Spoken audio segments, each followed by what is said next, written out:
Ya con nosotros el licenciado Abel Wong, joven estudioso de los comportamientos de la sociedad dominicana, economista de profesión y uno que representa a lo que puede ser un relevo en varias áreas y sentidos de la sociedad dominicana. Bienvenido. Muchas gracias. Abel, arrancando así de entrada, hay un problema de violencia social. Nosotros hemos estado preocupados en estos espacios por la violencia social. ¿Cuál es la interpretación que tú le das a lo que está pasando en ese sentido en la sociedad dominicana? Bueno, muy buenos días primeramente. Los jóvenes actualmente están copiando comportamientos que lo van adquiriendo a través del multiculturalismo.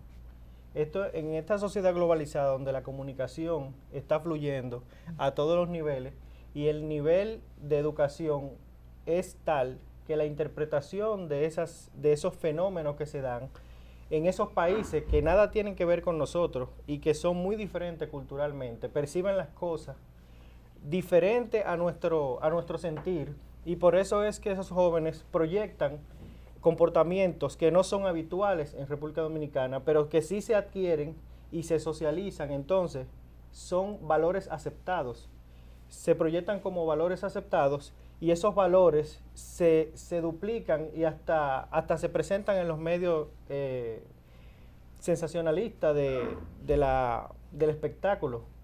Ahí podemos ver muchos jóvenes que proyectan comportamientos como el que usted acaba de presentar en la televisión, sí, de ese motorista, sí, pero ese comportamiento está socializado en un grupo de jóvenes que lo ven como bueno y válido y que le dan la aprobación, porque usted sabe que la gente, para sentirse aceptado, los adolescentes principalmente, que no adquieren una identidad en un tiempo temprano, van adquiriendo esa identidad marginada, porque son jóvenes marginados, evidentemente. No son jóvenes que van a una escuela, que se educan para ser alguien en la vida. Son jóvenes que están construyéndose, en construcción. Entonces, esa sociedad que se está construyendo dentro de la marginalidad está provocando todo esos fenómenos, ese comportamiento que al final le va a hacer daño a la sociedad dominicana. Así es. A ver, ese comportamiento al que tú te refieres va de la mano también, ese es de gente que puede no ir no tener algún grado escolar, no haber tenido la oportunidad. Pero también esa violencia que estamos viendo se está reflejando mucho en las escuelas. Correctamente, porque el mismo que se comporta de esa manera se junta con el joven, con el niño que va a la escuela. Ese niño adolescente que está buscando aceptación, que está buscando una identidad, no tiene un arraigo de la marginalidad. O sea, el muchacho que vulgarmente le dicen que ese muchacho es de barrio, viene ya con un comportamiento incorporado que es difícil desarraigarlo, porque está ligado a muchos fenómenos. Está ligado al fenómeno de las drogas, del colmado. Cuando usted ve donde venden alcohol, que ahí todo el mundo socializa su persona, su comportamiento, se expresa. Y mientras más influyente es ese joven, mientras más liderazgo tiene, mientras más arraigo tiene, más influye.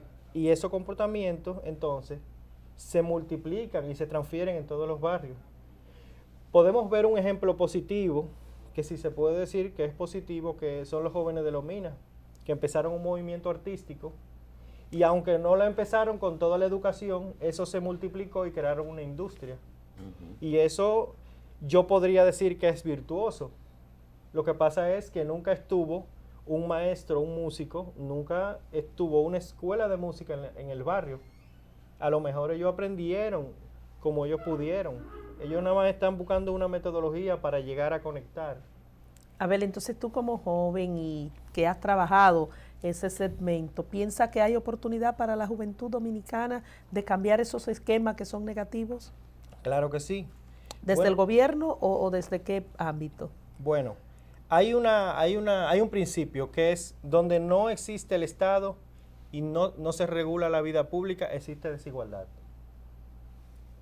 Sin embargo, en la era de la información, donde todo el mundo tiene acceso a la información, porque ya es una información globalizada y orientada muchas veces, otras veces no, la información científica no está orientada, sino está para edificar el hombre de hoy. Entonces, ¿qué sí le falta a toda esa información que sale en los medios, que sale en las redes? Le falta una metodología, una orientación, que entonces el maestro jugaría un papel muy importante a la hora de orientar cómo se aplica ese conocimiento y cuál es su uso. Porque no es lo mismo yo usar un palo para una palanca que usarlo para la violencia. O sea, una herramienta tiene diferentes usos, pero esos usos en función de su entendimiento, de cómo interpreta la vida, es que lo va a aplicar. La política, la economía tienen una incidencia, una influencia en esa juventud.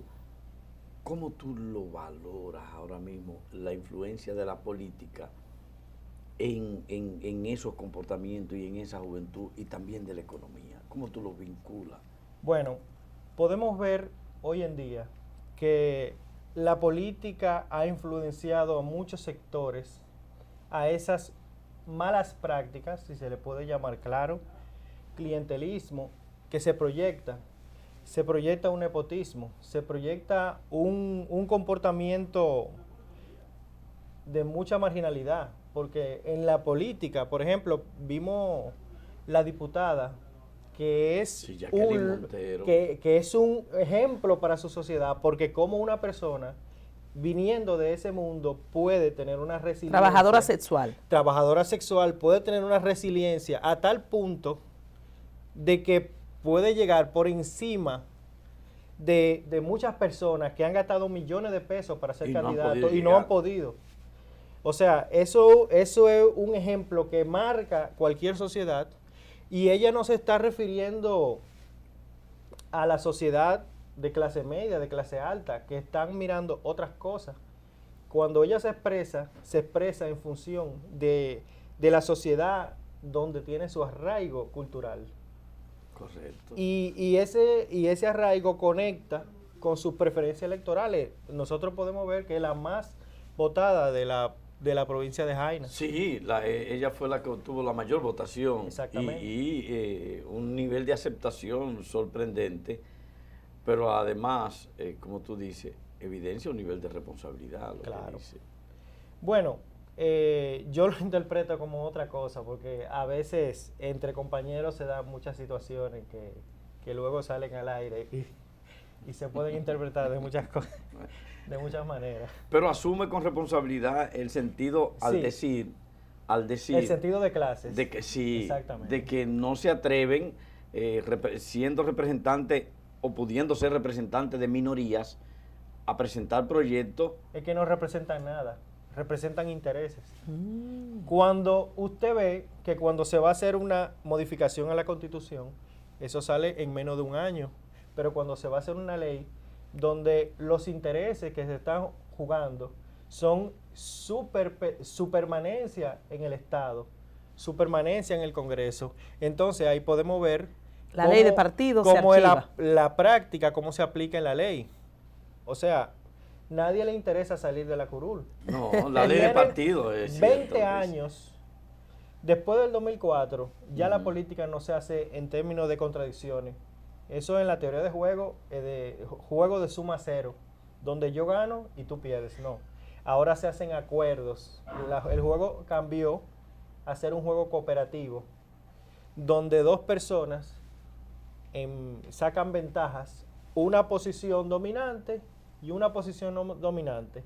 Sin embargo, esa polarización y ese personalismo hace que los partidos, los problemas estructurales, y todos los temas del país se han relegado solamente al bueno y al malo.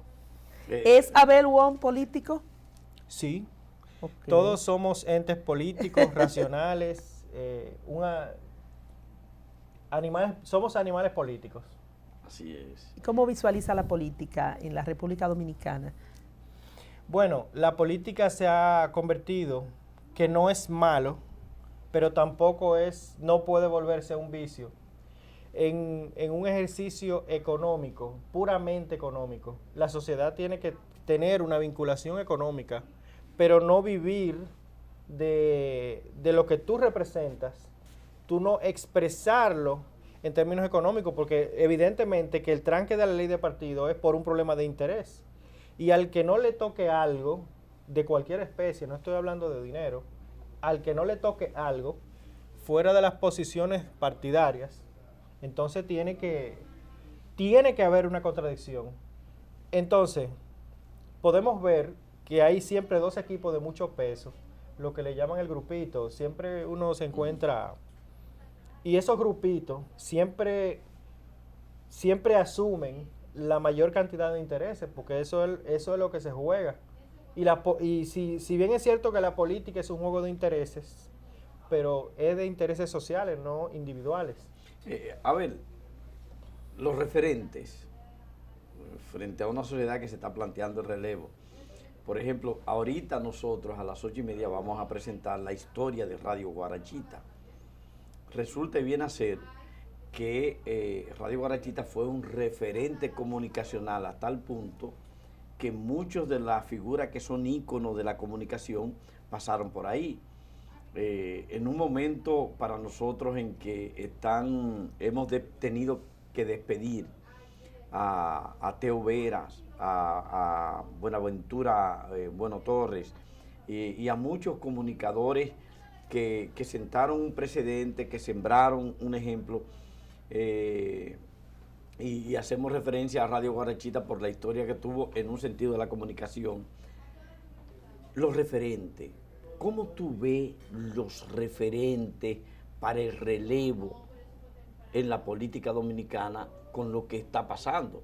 Que tenemos tan solo, durante 42 años y pico, tuvimos a Joaquín Balaguer, a José Francisco Peña Gómez, al profesor Juan Bosch, y ahora ya llevamos del 98 hasta la fecha, ¿cuántos años son? Ya estamos hablando de 20 años. 20 años, y tenemos a Hipólito Mejía, a Danilo Medina y a Leonel Fernández. Bueno, uno puede ver que cada época y cada generación arrastra sus propios problemas y que esos problemas culminan o se genera una deuda social que nunca se paga, que siempre se relega a otra generación. El merengue tuvo su época de oro, pero llegó a su fin porque la cultura no versus la oferta. La oferta nunca es natural, es creada. O sea, uno puede ver que lo que te ofrece la televisión no es lo que la gente pide, es lo que tú le quieras dar. Así Entonces es. tiene debe de haber una correspondencia a la hora de hablar de la referencia, de los cambios generacionales. La generación de la posguerra, la que vivió la época de la posguerra, la generación X, asumió y la baby boomer, asumieron unos compromisos sobre los cuales aquí había muchos problemas de dictadura.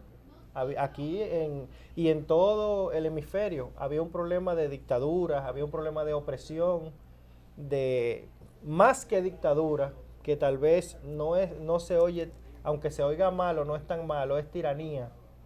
Había muchas tiranías y uno de los peores tiranos que existía en el continente era Trujillo. Sí.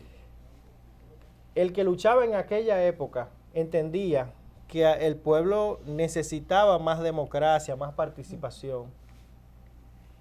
Pero el que viene posterior a Trujillo, en la época de Balaguer, entiende, esa transición hizo que Balaguer tenga que ceder más participación. Así o sea, fue. el que mire el que mira la historia a nivel holístico puede, y que lee, puede ver cómo se dieron los cambios. Balaguer, aunque con un poco más de libertades, se dio un poquito más, pero esa carga generacional de las crisis, de la deuda, de los bajos salarios, ha sido una constante. Me está diciendo que la democracia nunca ha sido tan abierta, siempre está matizada por un poco de tiranía. Pero para hablar de esos matices, permítenos hacer una transición, un relevo con nuestro compañero, que ya también está aquí, Mariano Abreu, para seguir conversando sobre el relevo y esas transiciones de la democracia que, como bien apunta, marca. Vamos a la pausa comercial obligatoria y tras lo cual continuamos entrevistando al economista Abel Wong, dándole paso a nuestro compañero Mariano Abreu. José Manuel.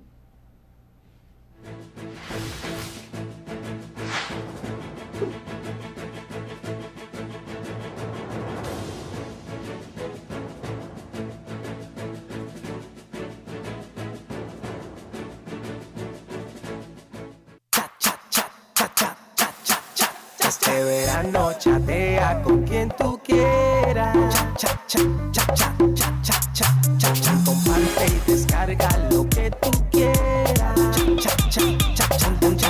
Con 35 pesos un día completo de internet y lo puedes compartir con 10 personas a la vez. Tenemos el plan postpago más barato del mercado, 590 pesos de internet ilimitado. ¿Quieres más?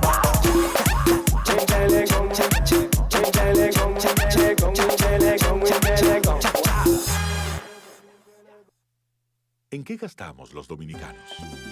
La quinta encuesta nacional de gastos e ingresos de los hogares, que elabora el Banco Central de la República Dominicana, nos revela qué productos compramos, dónde y cuánto gastamos, dependiendo del lugar en que vivimos, de los ingresos y nuestra edad. Esta encuesta es muy importante, ya que con esta información podemos actualizar el costo de la canasta familiar dominicana, que permite establecer nuestras condiciones reales de vida. Durante el 2018, los encuestadores del Banco Central, debidamente identificados, estarán visitando distintos hogares a lo largo de todo el país. Si tu casa resulta seleccionada para esta encuesta, nuestro personal estará recolectando la información necesaria. Es fundamental que participes respondiendo de la forma más completa y honesta posible para mejorar tu calidad de vida y alcanzar un mejor futuro. Contamos con tu apoyo. Banco Central de la República Dominicana. Por la estabilidad y el crecimiento. Conéctate con las noticias del momento a través de nuestras redes sociales, Instagram y Facebook, y nuestro canal de YouTube, Ritmo Hispano. Te mantendrás al tanto de lo que ocurre en el mundo de la farándula, el cine, la moda y tus celebridades favoritas, con información actualizada constantemente. Así que ven, entra, comenta, comparte y síguenos. Somos Ritmo Hispano.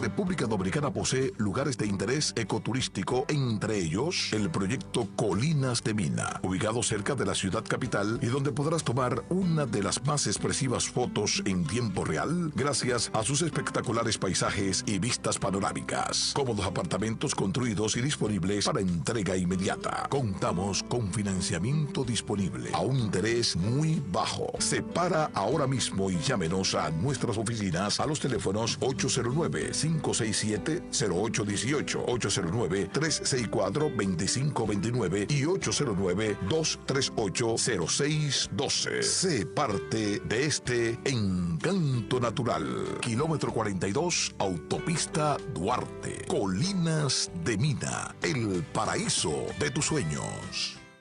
En el corazón del pueblo de Las Terrenas, Samaná, y a solo 2 pasos de una maravillosa playa de arena blanca, se encuentra la residencia del Paseo Apart Hotel. Es un verdadero oasis de paz y tranquilidad con su magnífico jardín tropical. Disfrute de nuestro barbecue en los jardines y vista a la piscina. con su locación y entorno privilegiados, sus espacios de óptima comodidad. El Hotel La Residencia del Paseo les ofrece lo mejor de la República Dominicana para unas vacaciones inolvidables y en toda libertad. Ofrecemos nuestros salones de conferencias, Taíno y Arawak para cualquier evento que usted necesite. Contáctenos al 809-240-6778. La Residencia del Paseo, Caribbean Apart Hotel.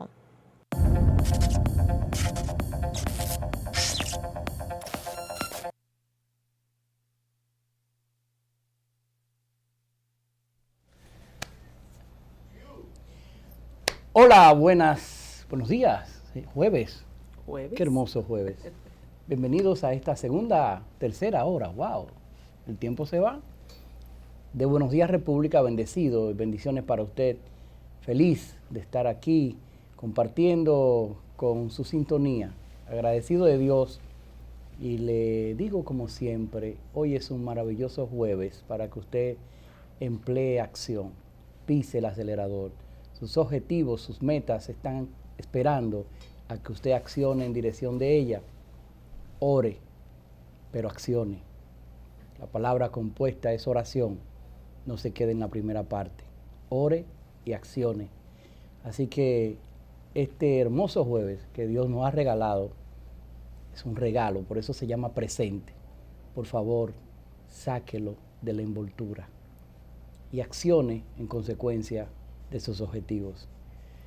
Conversando con Abel Wong, yo me excuso, debía estar temprano, pero no estuve temprano. Hemos aprovechado esta conversación con Wong, que ha sido muy productiva, ver que hay jóvenes en la República Dominicana que todavía tienen en su cerebro más allá que lo que tenía una imagen de un motorista que presentó don Salvador hace un momentito. Pero cuando uno se encuentra con jóvenes valores como Abel, pues uno quiere como aprovecharlo, sacarle todo. Y por eso lo invité. Y fíjate la importancia de lo que la gente proyecta. Abel Wong y yo hemos coincidido en red social. Red social es una red de nuestro gran amigo Juan Carlos Espinal. Juan Carlos Espinal, que ha estado aquí con nosotros, un amigo mío de infancia. Saludos para ti, hermano. Ha nucleado en esa red social cerebros bien amueblados. Y uno de esos cerebros bien amueblados es Abel, que cuando veo que escribe, que cuando veo que opina, veo que tiene mucho sentido y que sus argumentos son muy válidos. No todos los compartimos, pero son válidos. O sea, esa es la democracia, de que tu opinión es una, yo la veo, la valoro, tengo una opinión a lo mejor que no es coincidente con la tuya, pero en ese proceso es lo que se hace la sinergia. Y con esa sinergia un día le dije, a ver, pero vamos al programa, vamos a teorizar en el aire, ¿verdad? Y ya dejábamos en el aire una pregunta, una inquietud sobre esa transición, ¿verdad?, que se hace en la República Dominicana en cuanto a la política. Vamos a seguir puntualizando, a ver, sobre ese punto. Ese es un punto importante porque aquí, y tú tocabas un punto que la gente puede hasta pensar mal, y es lo que representó Joaquín Balaguer en su momento histórico. Esa transición que permitió incluso que el Partido Revolucionario Dominicano, en su momento, cobrara la fuerza y que asumiera el poder. Esa transición que en su momento tuvo que negociar con Joaquín Balaguer 2 años compartidos con José Francisco Peña Gómez por un impasse electoral. Esa transición que permitió que muchos jóvenes como el doctor Leonel Fernández, que era un joven, asumiera el poder con el apoyo de Joaquín Balaguer, porque si no hubiese sido así, el PLD no hubiese sido gobierno. Había un candidato del Partido Reformista que era Peinado, que Balaguer no lo apoyó, y a quien decide Balaguer apoyar al final es a un contrario prácticamente como era el Partido de la Liberación Dominicana. Y hablabas de que las transiciones no siempre se entregan, son fáciles, que hay algunos escollos. Aquí hemos tenido varias transiciones. La primera transición fue la que el dictador en su momento asumió una nación fruto de una intervención militar, donde a él se identificó como uno de los avesados y adelantados de la escuela militar que en ese momento habían hecho los americanos, y esa transición duramos 30 años para salir de ella. Luego de esa transición viene el gobierno del profesor Juan Bosch. Bueno, primero viene el triunvirato, ¿no? El triunvirato. Y después viene el gobierno del profesor Juan Bosch, que es muy efímero, que dura muy poco, que no le permiten desarrollar sus teorías políticas y sus teorías de democracia. Y luego viene el doctor Joaquín Balaguer, que dura también alrededor de 30 casi 20 y pico de años, casi cercano a Trujillo. Y luego viene el Partido Revolucionario Dominicano, que yo siempre he dicho que no supo mantener el poder porque entre ellos mismos se peleaban y ellos mismos perdieron el poder, permitiendo que el doctor Leonel Fernández volviera al poder, y es ahí que el PLD tiene ya alrededor de 20 años también en el poder. ¿Hablamos de transición cuando cambiamos de color del partido o hablamos de transición cuando cambiamos de la forma de ejecutar el poder gubernamental, en la forma de las políticas públicas? ¿Cómo podemos identificar eso, Abel? Bueno, las transiciones siempre son multidisciplinarias, multiculturales. Tienen que ver con la cultura, pero también tienen que ver con la economía, porque la economía define la cultura, una parte, la política define otra. Los intelectuales de la época en ese momento definían otras cosas.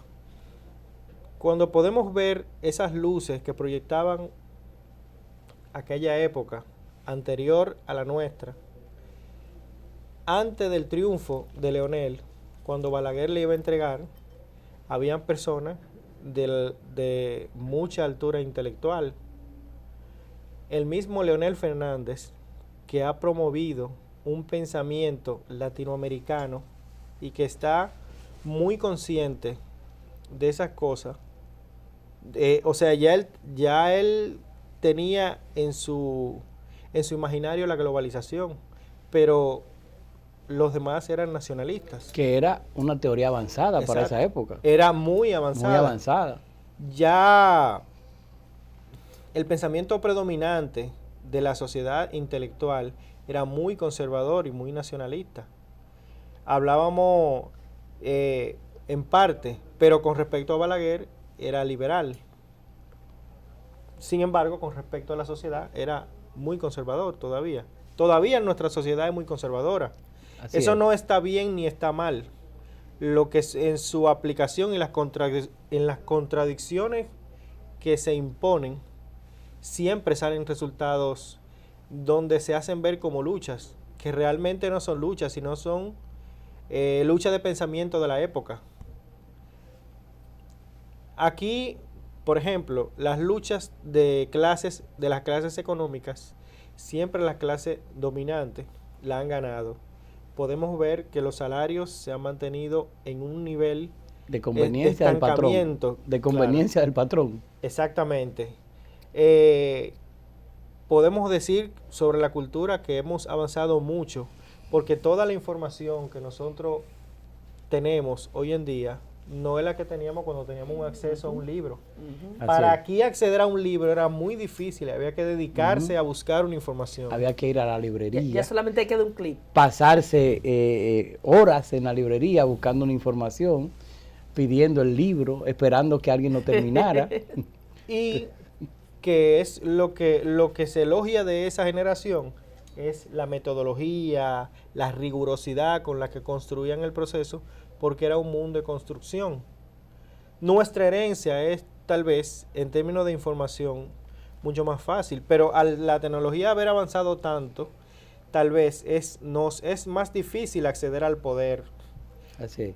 Yo quiero irme con Abel, con el permiso de don Mariano, porque Abel... ¿Te quiere ir con Abel? No, pero déjamelo aquí. Pero me voy con él hacia su municipio. Okay. Él pertenece al municipio de Santo Domingo Este, de la provincia de Santo Domingo, y es ahí donde accionas continuamente, donde trabajas, ahí hay grandes amigos míos, ahí está Dio Astacio, Sí, mi hermano, muy bueno. mi hermano, ahí está Manuel Jiménez, mi amigo, Muy hermano bueno. también, mi hermanita Karen Ricardo, O sea, que le enviamos la saludos. un municipio de De luces. De estrellas, De ese estrellas. municipio. No, todavía no entiendo cómo eligieron el Cañero, pero bien, esa es otra cosa. Adelante. Sin embargo, y presentando todas esas luminarias, amigas y hermanas de Mariano y de Abel, ¿está Santo Domingo Este en estos momentos en el puntero político que ustedes como jóvenes visualizan para su municipio? Bueno, Santo Domingo Este tiene muchas necesidades que explotar, muchas necesidades sociales que explotar. Por ejemplo, vimos que el presidente, de manera muy inteligente, hizo un teleférico que transporta miles de personas. Que a pesar de las quejas, Y a pesar de las quejas, va a resolver un problema. va a resolver un problema muy grande de demográfico. Tú sabes que cuando yo escucho eso, Abel, disculpa que te interrumpa, recuerdo que me decían, porque no lo viví, era muy joven todavía, que cuando el presidente Balaguer hizo la avenida 27 de febrero, lo acabaron. Que era de 2 carriles. Que eso era muy grande, que un país como este, con algo tan grande, ¿para qué? Y hoy, la 27 de febrero, hoy no, hace mucho, ¿verdad? No da abasto. Cuando Leonel Fernández en el 96, junto con Diandino Peña a la cabeza, empezaron a trabajar con los túneles y los elevados, también lo acabaron. O sea, las vías de comunicaciones que construyen los estados siempre siempre tienen detractores. Así es. Y detractores que yo siempre digo, lo digo aquí, se lo digo cuando lo traigo aquí a los políticos de la oposición, que a veces le hace hasta daño decir cosas que no están fundamentadas. O sea, usted no puede criticar al gobierno de todo lo que hace, como si no hay nada bueno que haga. O sea, usted se descredita cuando usted hace eso, la gente no le va a creer cuando usted haga una crítica real. Entonces, ese teleférico está siendo acabado por la oposición. Es que todo tiene un estudio de prefactibilidad. El gobierno no puede invertir en un área que no tenga una planificación correcta. Ese estudio de prefactibilidad está visualizando que la población de los Tres Brazos, muy grande, y la de Sabana Perdida tienen un problema sobre la viabilidad del tránsito y de la movilidad, que una persona tiene que durar 2 horas, 1 hora para llegar a su trabajo, y el desperdicio de gasolina que se produce ahí solamente paga la factura petrolera que nosotros pagamos, nos sale muy cara. Así es. No, el gobierno está resolviendo muchas cosas. Primero, está reduciendo el nivel de marginalidad porque esas propiedades van a coger mucho valor. Hasta la han pintado los techos. Wow. Han hecho obra de arte. No sé si ustedes lo han visto en los videos. No me he subido. Pero hay videos porque inteligentemente todo lo que es la parte baja por donde pasa el elevado, los techos le han pintado con obras de arte. Wow. O sea, ese espectáculo un valor. Claro. Han adquirido un valor sobre la plusvalía. La plusvalía. Es un valor publicitario. Ya Exacto. Los techos tienen un valor publicitario. Sí, ya cualquiera quisiera al techo de tu casa contratártelo para poner ahí imagen pública consulting. Porque eso pasará. Y eso traerá que haya que arreglar los techos. Y haya desarrollo. Exacto. Y haya ingresos. Exacto. Hay otro elemento es que ya la avenida la están agrandando. Eso va a eliminar totalmente los tapones y va a crear que más habitantes vivan en esa zona, porque ahora esa zona va de camino a civilizarse, claro, en términos desordenados, porque ahí nunca hubo una planificación territorial y sobre la mitigación de riesgos, que esto le da una salida a los riesgos que tiene el municipio, porque cuando hay un congestionamiento tan grande y los niveles de acceso son tan difíciles, entonces uno puede ver que esa localidad tiene una alta vulnerabilidad en cuanto a los riesgos naturales. Por ejemplo, podemos ver el siniestro que ocurrió aquí en Guatemala, donde no todos pudieron salir a camino, porque las vías de acceso a la avenida eran muy distantes, entonces no era lineal, no podía, entonces la logística tampoco podía distribuirse de manera correcta. Son cosas estratégicas, en términos de guerra y en términos de sociedad. A ver, hay como economista, y sería injusto de mi parte de no aprovecharte, la inversión en gastos, el gasto de capital y el gasto, ¿cómo se llama en términos presupuestales, en contabilidad gubernamental? Hay dos partes del presupuesto, ¿no? Gasto de capital o gasto de inversión es lo que el Estado invierte en asuntos que son para desarrollo de la nación. Y están los gastos superfluos, las nóminas, los... Sí, lo que pasa es que el Estado no invierte, el Estado gasta. En términos reales se llama gasto. Sí, por eso se llama gasto. En la inversión se le llama inversión porque es una inversión privada, de origen privado, por eso se diferencian una de la otra. En el presupuesto estatal creo que se llaman gastos de capital. Sí. Bueno, escúchame, la pregunta tuya va orientada a cómo esos valores que se han invertido a través de la historia. Yo recuerdo que en los gobiernos de Joaquín Balaguer el porcentaje de uno y otro no superaba entre el 60% lo que eran los gastos de los gastos superfluos, lo que son nóminas, compra de equipos, los gastos de personal, dietas, etcétera, etcétera.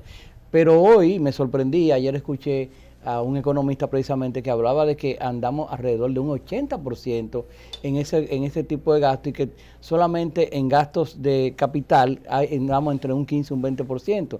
Eso ha variado tanto en lo que son la aplicación de ese tipo de inversión. O sea, cuando hablamos de gasto de capital, hablamos de la inversión que se hace en políticas públicas. Es un gasto de capital el teleférico.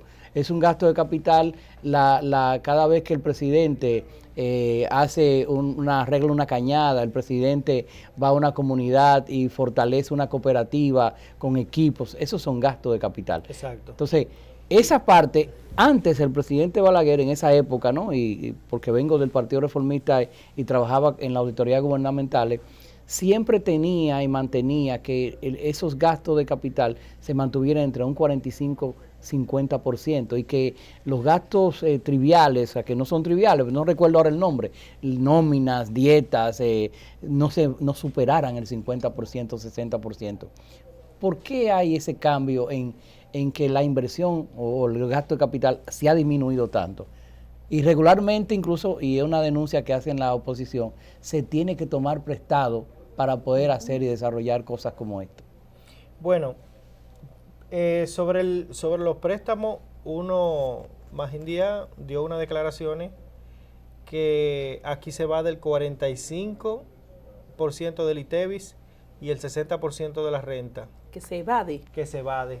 O sea, la mitad de lo que ingresa la empresa en impuestos se evade. El Estado, en términos de ingreso de la tributarios, no está percibiendo todo lo que debe. Lo está percibiendo a través de la explotación minera, lo está percibiendo a través de la remesa y de otros rubros que están... Por eso será ese aceleramiento en arrendar la todo deuda. Lo que sean. Sí, el pago de la deuda, el pago que se genera para solventar la deuda, el gobierno tiene que buscársela como sea posible. No, pero tú estás hablando de los ingresos, sí. Yo estoy hablando de los gastos. Sí, pero para llegar al punto, tengo que hablar del ingreso, porque el Estado que no tiene muchos ingresos va a tener que reducir sus gastos y enfocarlo en las áreas donde más lo necesita. Por ejemplo, en educación el 4% se invierte de manera fenomenal, pero tal vez la distribución del gasto en salud no, porque la eficiencia económica que produce ese sector, la parte privada no es muy eficiente. Podemos ver de cómo se distribuye ese gasto privado o esa inversión privada sobre los impuestos que pagamos nosotros, por ejemplo, en salud, en pensiones, no es para ellos, esa rentabilidad es tal vez muy baja, porque ellos no se sienten a gusto con eso, pero para nosotros es muy alta. Entonces el Estado está obligado a tener que gastar más en infraestructura como hospitales y servicios de salud, porque la empresa privada no está dando suficiente en términos de distribución. O sea, siempre donde no está el Estado hay desigualdad, y en ese sector hay muchas desigualdades. Por eso la guerra de los médicos en contra de la para poner un ejemplo en esa dimensión, podemos ver que en términos de obras públicas, el gobierno sí está gastando mucho, porque podemos ver el metro, podemos ver el teleférico y la vía de comunicación y de acceso, pero siempre hay que preparar el territorio para no existe de parte de los ayuntamientos una planificación territorial que pueda dar una respuesta más efectiva a eso, pero bueno, que no se esté gastando en esas áreas, posiblemente sea por un problema fiscal, por un problema de recaudaciones, pero por otro lado, puede ser que las deficiencias, por ejemplo,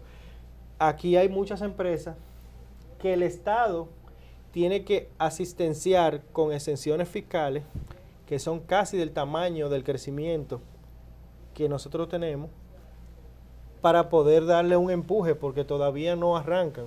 Entonces, desde tu óptica, Abel, ¿está el Estado racionalizando la inversión en términos de administración económica y de buena distribución del gasto público?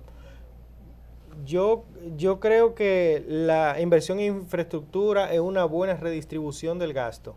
Lo que yo no veo correcto es que los gastos administrativos que usa el Estado son demasiado altos.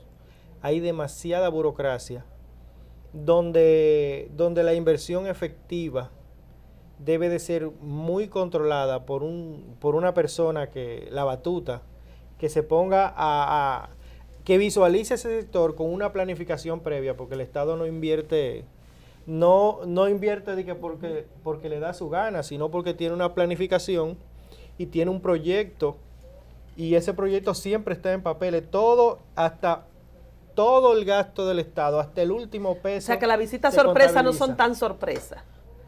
No, para nada. Todo está fríamente programado. Exacto, la visita sorpresa tiene un componente de programación. Solo son sorpresas para quien, llegó el presidente. Exacto, solamente una discreción de que el presidente sabe que hay que invertir para mejorar el crédito para la producción agrícola.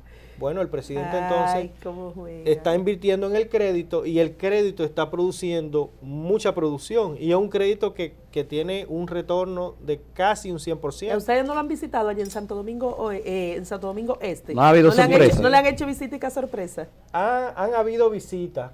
No recuerdo si son sorpresas, porque realmente yo no le doy mucho seguimiento. Sin embargo, sé que el presidente sí ha visitado los Tres Brazos. Bueno, no hace mucho fue y visitó a los Tres Brazos, creando proyectos sociales, porque esto de la cooperativa es buscándole una salida a las altas tasas de interés intermediarias por esos grupos privados que tienen un mercado, pero que en ese mercado ellos tienen riesgos que tienen que cargárselo a las tasas de interés. Todas las tasas de interés tienen un nivel de riesgo. ¿Cuántos regidores hay en Santo Domingo Este? Y si son los que la población quiere que estén ahí. 10 por cada circunscripción. Son como 30. Wow. Ese demarcación, Santo Domingo Este, es de la que ganó más diputados ahora, según la nueva distribución. Tiene 5, Sí, bueno, la provincia de Santo Domingo aumentó de 38 a 43. Siete diputados. Siete que se van a y le distribuir. tocan a Santo Domingo más diputados. 1 o 2, sí. Cada municipio va a tener de 1 y 2. A ver, en el Partido de la Liberación Dominicana ha habido en los últimos meses, pudiéramos decir, una pugna interna entre el presidente del partido, el doctor Leonel Fernández, y el presidente de la República, el licenciado Danilo Medina, visto que al parecer Leonel Fernández quiere volver al poder y Danilo Medina quiere retenerlo. Hay un enfrentamiento entre primarias abiertas y primarias cerradas con posiciones que tienen ambos. Ese enfrentamiento ha hecho que el partido tenga que mirar hacia otras nuevas caras. Esas otras nuevas caras están representadas en Manuel Crespo, relevo electoral, como se llama su proyecto, en Carlos Peña, que es un pastor también evangélico y también un miembro distinguido del Partido de la Liberación Dominicana. Recientemente él es ministro de Medio Ambiente, el doctor Domínguez Brito ha lanzado una candidatura. Él es ministro de Interior y Policía, Carlos Amarante Baré, también lanzó una candidatura. Y el presidente del Senado lo hizo también. También el presidente del Senado. ¿Cómo ves tú esos movimientos que se están produciendo dentro del partido? Bueno, ahora mismo el método que se está usando por encuesta, las encuestas son pagas. Ahí sale el que paga. Ahí sale el que tú no crees en las encuestas. Yo creo en las encuestas, pero si las encuestas no me muestran a todos los candidatos, entonces es que es para visibilizar solamente la oferta que yo hablaba ahorita sobre lo que se ofrece. Tal vez, en algunos casos no es lo que la gente pide. En este caso posiblemente sí es lo que la gente está pidiendo, tal vez, porque las dos personas que acumulan más votos en el PLD evidentemente son Leonel y Danilo. Y luego hay más seguidores que tienen otros pedazos de la preferencia electoral dentro del partido o dentro de la dimensión donde ellos lo quieran enfocar, si son abiertas o cerradas. Ahora bien, las primarias abiertas tienen una particularidad, y más si viene de los mandatarios y de las personas que le están promoviendo. Yo le doy una interpretación muy particular, que es que ellos están reconociendo que el sistema de partido no está en un nivel de organización donde se puedan mostrar unos padrones que sean fidedignos, que sean reales, porque hay mucho sesgo. Desde la Junta Central Electoral hasta los partidos políticos, no hay un manejo correcto de los padrones. Lo segundo es que las primarias abiertas, lo que en un enfoque se puede decir que se le va a dar participación a todos, pero es que si tú eres del Licey, tú no puedes tener una decisión en las Águilas, en el equipo de las Águilas. Tú tienes que manejar tu equipo, porque para eso son un equipo. O sea, para eso se trabaja, para llevar una propuesta. Así es. Entonces, yo entiendo, Leonel... Yo siempre he dicho, el Club Naco no puede permitir que voten la gente del Club Arroyo Hondo. Claro. Además, Leonel es el presidente del partido, y es lógico que él también, y propiamente dicho, reconoce el liderazgo del partido, o no quiere que se evidencie de lo que le está diciendo la primaria abierta, que el partido no existe. O sea, Leonel... A ver, sin embargo, veo que no avanzamos en términos de relevo. O sea, ya Leonel tiene 65 años. ¿Cuánto cumplió ahora? Sí, va caminando 65 ya. Años, ¿verdad? Danilo Medina anda más o menos por esa edad, creo que tal vez por ahí anda. Hipólito Mejía sobrepasa 71. Los 70. Estamos hablando de las mismas caras de hace 20 años. Y gente como Luis Abinader y Yanila Vázquez, Carlos Peña, Manuel Crespo, entre otros jóvenes. ¿Cuándo le tocará? ¿Cuándo estos caudillos, por llamarlo de alguna manera, ¿no?, entenderán que hay que darle paso al relevo generacional? No por ser jóvenes, porque son gente que además de ser jóvenes son muy capacitados, tienen muy buena aceptación en la población electoral. Hay que esperar que mueran, como esperamos que muriera Juan Bosch, que muriera Joaquín Balaguer, que muriera Peña Gómez, que todavía enfermo lanzó una candidatura a la presidencia. ¿Qué está pasando ahí? La cultura dominante de la época de ellos es la cultura que viene arrastrándose desde la época de Trujillo. Acuérdate que Trujillo duró 30 años, Balaguer una época similar, y todos esos líderes también han tenido, o sea, desde Trujillo para acá no ha habido sobresalto en términos electorales, pero no se trata de Leonel, ni de Danilo, ni de Hipólito, se trata de una práctica que ha venido siguiendo el Estado Dominicano, y la gente se ha acostumbrado a esas prácticas y la ha incorporado en su diario vivir político. Que en la oposición ellos criticaban. Sí, pero ellos lo criticaban como intelectuales. Ahora ellos se están viendo en la práctica política y ellos saben que las contradicciones, porque la única contradicción que existe en este país es la lucha de clases. El que no ataca eso no tiene contradicción. Y una vez asume ese posicionamiento que ellos atacaban, cambia sus paradigmas. Sí, ya ellos cambiaron su paradigma a una recomposición estructural, porque es verdad que el país hay que llevarlo al desarrollo. Y nadie quiere asumir el problema cuando está gobernando, porque o sea, si tú vas a llegar a gobernar, tú no vas a llegar a gobernar con problemas. O sea, podemos ver todos los ejemplos y todas las contradicciones que se han dado en América Latina con los líderes progresistas, porque allá son más radicales. Allá la lucha de clase es más radical porque allá existe más desigualdad y más pobreza. Bueno, estamos hablando con Abel Wong, de verdad que un joven de luces, como Gracias. Bien dice don Mariano. Con contenido. Con Aquí no traemos nadie que no tenga contenido. Así es. Es interesante siempre este tipo de conversación.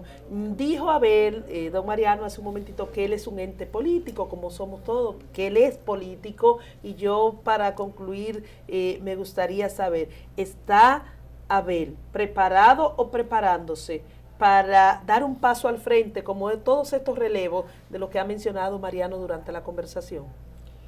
Bueno, claro que sí. Es que el que está en la política y no aspira a cambiar su sociedad, entonces ¿en qué está? Desde la alcaldía, desde el Congreso. Cámara, desde el Congreso, ¿desde dónde? Desde donde las perspectivas me permitan, porque uno tiene que verse en perspectiva y uno decir, bueno, por ahí que voy.